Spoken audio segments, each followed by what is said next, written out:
S&P had a follow-through day, making a little bit of a higher high. We still have a lot of work to do, but some of this was constructive. Some of this oversold, you can obviously see. We're going to get to the basics and then drill into it. Volume was pretty bleak, and we know why. We're going into this silly season, the holiday season, and this is when it gets a little like goofy with the volume and the extreme volatility, which we will get to. But you still have to pick a direction, and you picked one. You went higher. Now, you're wedged in here between the 55, the 22, and the 12.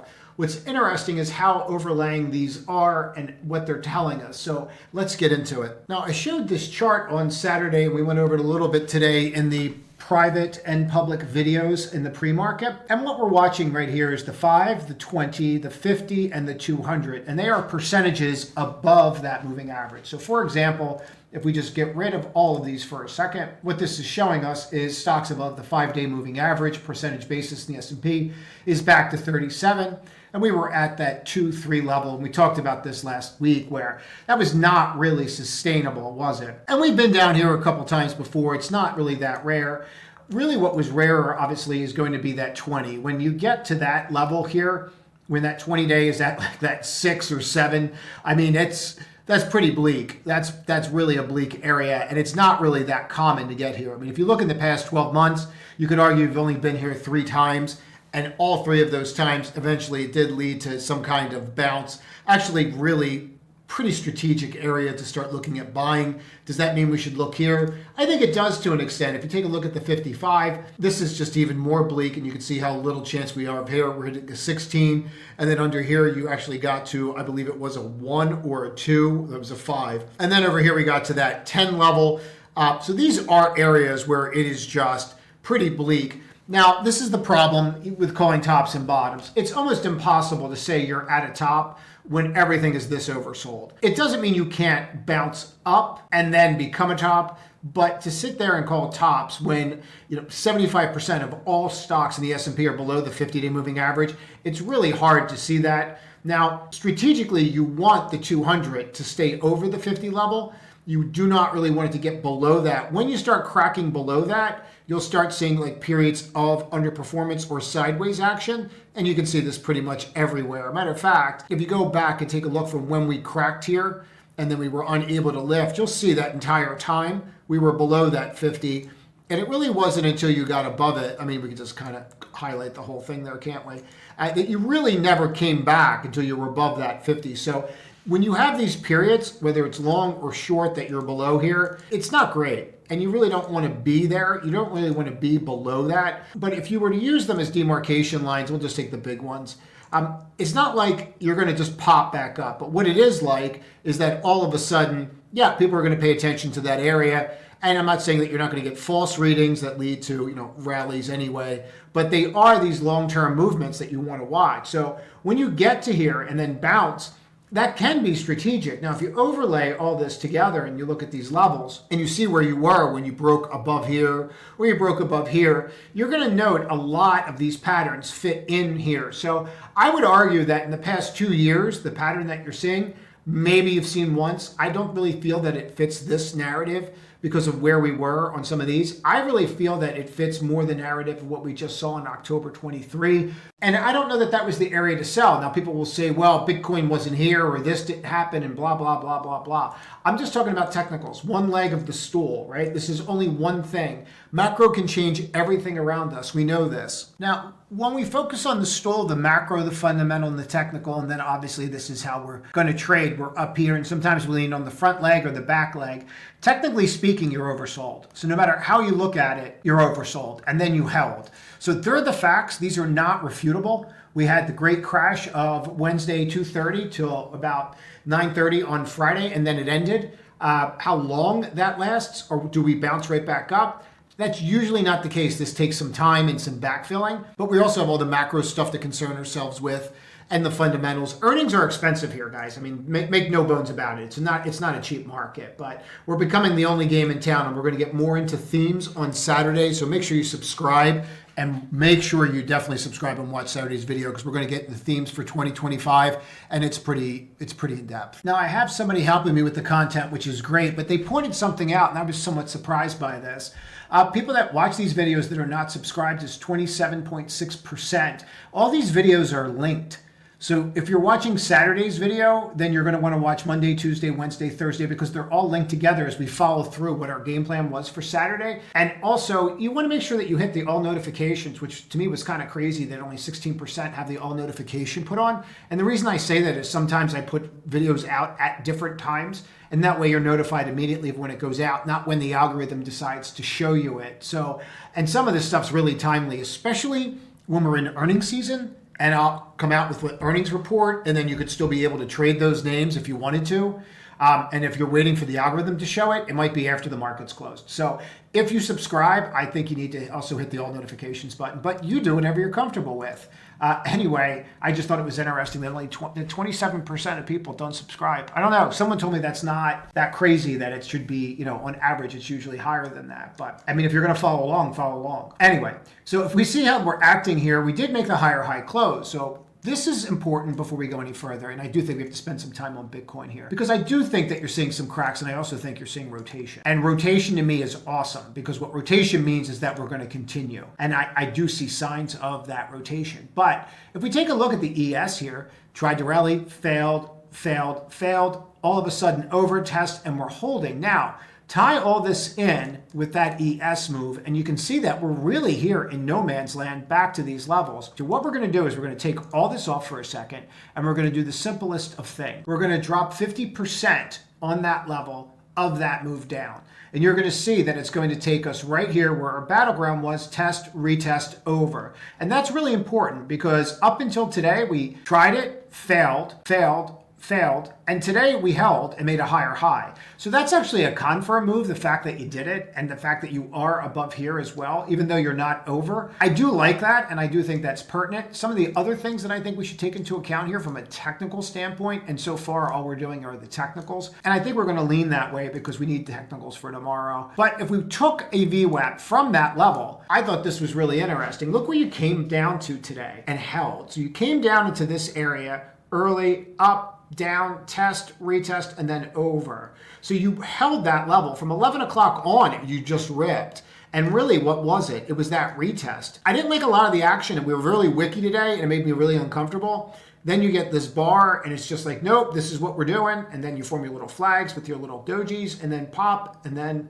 pop goes the weasel goes pop. Anybody know that song? So I do think that's important. Another thing that I think that you should spend the time doing is just look at where everybody is. Meaning, where is point of control? Where is that valuation high? All from this area. And again, I think this is pretty neat because you tried to rally over it, and you did. And then you tested that value high area, and then you kept pushing. You have nothing up here, guys. So if it goes tomorrow on light volume, you're really looking at that 60.77. And you're really looking at heading up here, and then you would look for a retest up here. But where could you go? I think you could gap fill fairly easy tomorrow. I think it's really dependent on how much volume you have, and you really sold off at the end of today on the volume side. Like you just didn't have a lot of oomph, that's the way I like to say. So we're gonna have to see how that plays out. But Bitcoin has a real pickle, and I think this is going to be the game tonight, and I think it's going to be the game tomorrow. And I actually think this is good for semiconductors, frankly. But if we take a look here and we just do the simplest of things and say the election, and we're all glad that the election's over one way or another, at least it's over, whether your person won or didn't win, whatever, but it's over. So if we go here and we mark Bitcoin and we drop an anchored VWAP from there, we get some data. Now we get this huge move where we had a $14,000 move that was actually real, that's not a misprint, in a day. And it happened super fast. And then we tried to rally over that area, and we were able to get one bar, doji, break the doji, and now here we are.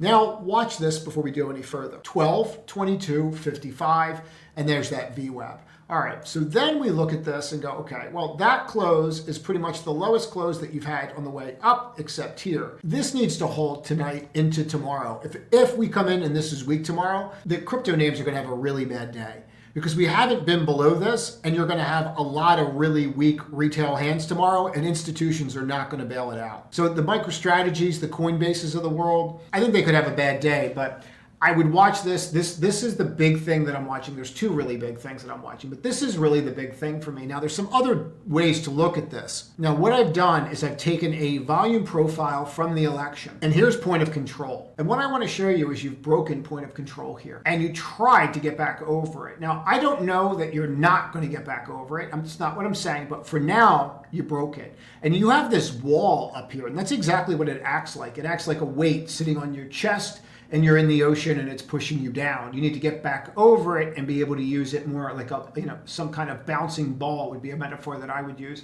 And you can see how that acted right here, and then everyone went, yay, and they got back in, right? But look how it rides that line. And once that line is flipped and you're under, you have an issue. And we really haven't had, since you flipped it, you really have not had any closures below there. So I would watch this really closely tomorrow. This is it's always really hard to play this, but when I look and see stuff like that, I tend to really pay attention to it, because when I can find a change in trend, that's when it gets super interesting. Now, if we went and looked at this, and let's do this on a 5 because it'll just be super easy.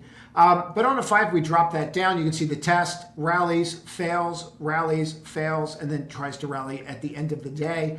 This is a really important level, and it's a level that we've hit before and tested, and now we're spending a lot of time there. And the more time you spend there, you need to have demand there. And I'm not so sure that we do right now, but we'll see. The other thing that we should just be really cognizant of is that 94 level. Now, if we take a look at that on the hourly, and we can just see these areas right in here going all the way back to the 10th. And you just come straight across with it, and you'll see up here as well, kind of some areas over here on the 8th. You can see the breakout in the battleground here on the 20th of November. So this is a really significant area for us, and we really want to pay attention to it. Some other things to point out in regards to Bitcoin, because I think it's really important. You cannot get the RSI back over. I'm not sure why we can't get the RSI over, but we're really struggling there. Take a look at the 4-hour. Again, you're not really bouncing here. You tried to rally back over and you faded. And again, that's not really what we're looking for here. Now, there are some signs that it could hold, or that crypto could hold, and let's go through that. If you take a look at Ethereum and compare it to Bitcoin, you're not taking out lows anymore. So can crypto continue? It's possible. Maybe it's possible that we're just not going to see, let's change this to a line for a second. Maybe it's possible that it's just not going to be Bitcoin that leads, and that we start seeing some of these others start popping up. Let's drop this to a weekly and zoom out for a second so that we can see it a little clearer.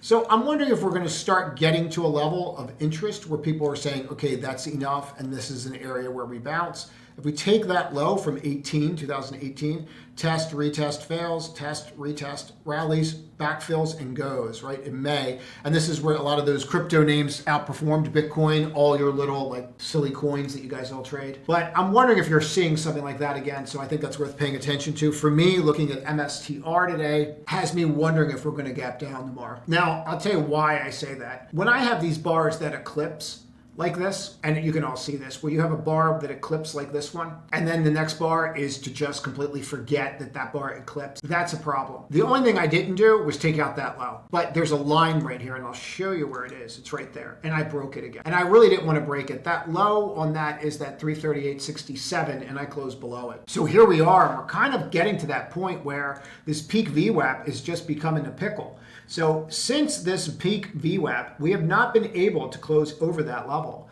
I mean, it's funny, but not really. It's the simplest of things. You're just not able to get over and stay over that peak VWAP. And it's just pushing down on this again and again and again. Watch when you just drop those levels in. You can start seeing how the 12 and the 22 have now flipped positions. So you have weight, but the idea is, do we gap down tomorrow or not? Maybe. You just don't know. You really don't. But if that Bitcoin breaks, this is going to be a problem tomorrow, and it's definitely something that would concern people, because a lot of people are not selling that because they're going to wait until what? They're going to wait until next year because they don't want to pay the tax. Obviously, everybody tries to hold out on the taxes, and I always found that kind of silly because, do you want to lock it in or do you want to save the taxes? I mean, there's different ways to do that through hedges, but we could do a whole video on it. But you look at the average price of that VWAP from 24 where somebody's in there. I mean, this thing's got to get to 200 before anybody's even, the average person's not up. There's your area of interest. So when you look at something like this, you're like, wow, that kind of looks like a big bear flag. Could it break? Maybe. I think if you get through that, you start looking at that 316 level, then you can get down to 280. I think you can gap fill. I think you have that potential. But there's a level right here too, which puts you right around 296. And then if you miss that, I think you're heading to that it's right there. It's like 281, I think is what that is. 280.80. And I do think you have that potential, and I think it could happen faster than people think. That's one heck of an H. What you do with these is just measure the H, right? So here's your H, you're trying to rally. I know it's wonky. You take the top of the H, which is right here, and you measure down. And then what you're doing from those H breaks is you're doing on a percentage basis, which is 27%. You don't take the points, you take the percentages. And then from there you'd say, all right, and this is just rule of thumb, but you did 27%, and that's gonna put you right around here. So you could be looking at 236 if that breaks and does what it's supposed to do, which it is possible that we do have some kind of selling in the Bitcoin names. But Coinbase held today. Like if that was going to break, there was your chance. You're right on the 55. This is all screaming down. Maybe you're going to rally back up and then roll over. Maybe you're not going to roll over at all, but that held today. I do think it's worth pointing out some other developments. Bond market's on absolute fire as far as selling. We're just at this 460 almost on the 10-year, and no one's even talking about it or paying attention to it. And I think that's a real issue. I do. I think that's a real problem, and I think it's a real issue, and I definitely think it's something that we have to really consider here about how are we going to do this going forward. For me, it's definitely an issue. I personally think that more people are going to buy bonds if this continues. But if you take a look at the XLU for a second, it hardly moved today. And I'm a little concerned about that and that stability. But did we rally today because of buying, or did we rally today because of just shorts covering because we're oversold? That's kind of the battle right now, right? And I'm doing this off the cuff as I think about it because I jotted down a bunch of notes, but this was really interesting. But sometimes I'll do these completely unscripted and just do them raw, and I think it's helpful because then you can at least see how the mind ticks or what I'm thinking. So like for example, the stocks didn't really rally today, right? But if we take the stocks, and if you're in the community, you already saw this, but I think it's worth pointing out again about just how kind of crazy it was. And let's just take block for example, right? All right, so then you go block. And then we're gonna go to a 1-minute chart for a second. And in general, they've been moving together pretty closely, right? And then if you take a look from the open, not so much. So what you saw today is you started to see a divergence. And that divergence was they're selling the block names and they're buying semiconductors. And before we get into where you could almost like see it happening, what I think is important about these types of comparisons is how you start them. So just here, watch this, and then I want to just show you where you can really see this divergence. It was crazy. Now, in front of us are 40 different sectors, and I put them all on a chart. SOX is up here duplicated because I just popped it in here.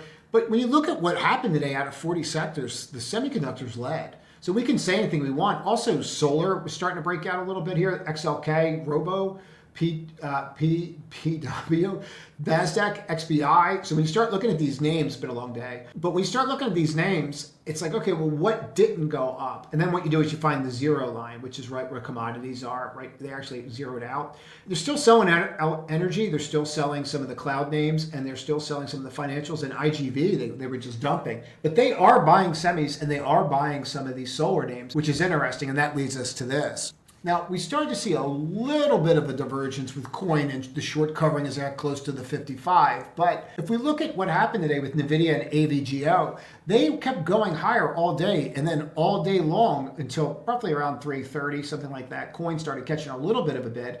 But the rest of the day, MSTR just kept dropping. So I do think we're seeing rotation, and I think we're seeing rotation in the semis, and I think this is really important because it hasn't been this way. Now, in front of you is the SOX divided by the blocks. So we're basically looking at semiconductors versus BLOK. And then if we sit here and take a look right at this level, 220, and this is where that's held before, we did the undercut, and it looks like this is the area where that kind of underperformance will start to kind of revert. So I'm wondering if that's what we're starting to see here, and then maybe we're going to trade our way back up into something along these lines, and semis are going to take the lead. It did look like that today, and specific names. So names like AMD did the undercut and then bounce. Now, what I always like to look for these kinds of names is, did this undercut, was this RSI lower than this one? In this case, it wasn't.